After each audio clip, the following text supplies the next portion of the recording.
এই ম্যাথটাকে নাম্বার লাইনে কিভাবে করব দেখো। ১ম এ পড়ে নাও, বলছে একজন ব্যক্তি একটা বস্তু ক্রয় মূল্যের ১৬% কম দামে বিক্রি করেছে। যদি ৳৩৩ বেশি দামে বিক্রি করত তাহলে তার ১৪% লাভ করত। আর কি চেয়েছে না ২৫% লাভে বিক্রি করলে তাহলে তার বিক্রয় মূল্য কত হতো?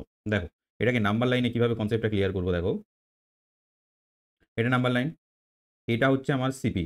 সিপি কত আছে? না 100%। ঠিক আছে?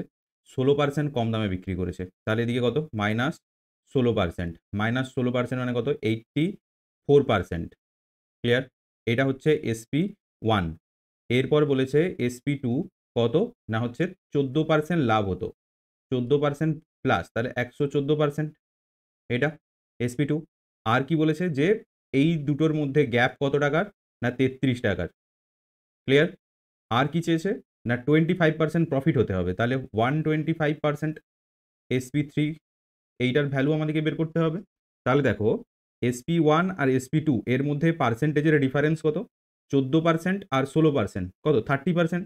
তাহলে অ্যাকচুয়ালি বলছে যে 30% এর ভ্যালু 33। তাহলে 125% এর ভ্যালু কত চেয়েছে? ঠিক আছে? এইবারে আমরা এটাকে কি করব? রেশিও পদ্ধতিতে ইউজ করব। Ratio method.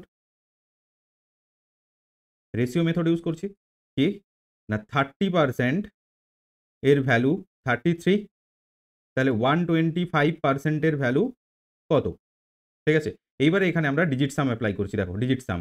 তাহলে x সমান 125 ইনটু 33 ডিভাইডেড বাই 3 10, 11। তাহলে ডিজিট সাম কত হচ্ছে? ডিজিট সাম হচ্ছে ৫, ২, ৭ একে ৮ আর হচ্ছে যে ২ সমান কত? ১৬ সমান কত? ৭। এইটা হচ্ছে যে ডিজিট সাম।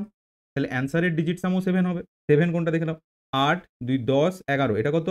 ২। ৭, ৩, ১০, ১১। ১১ মানে কত? ২ আর ৫, ৫, ২, ৭। এটা একটা। আর কত হচ্ছে? ৫, ৩, ৮ একে ৯। ৫, ৩, ৮, ৯। তাহলে অ্যান্সার এটা। কিভাবে পেলাম দেখলে? ১ম এ আমরা ইউজ করলাম নাম্বার লাইন, রেশিও মেথডে ফেলে দিলাম, তারপর ডিজিট সাম দিয়ে দিলাম। ক্লিয়ার?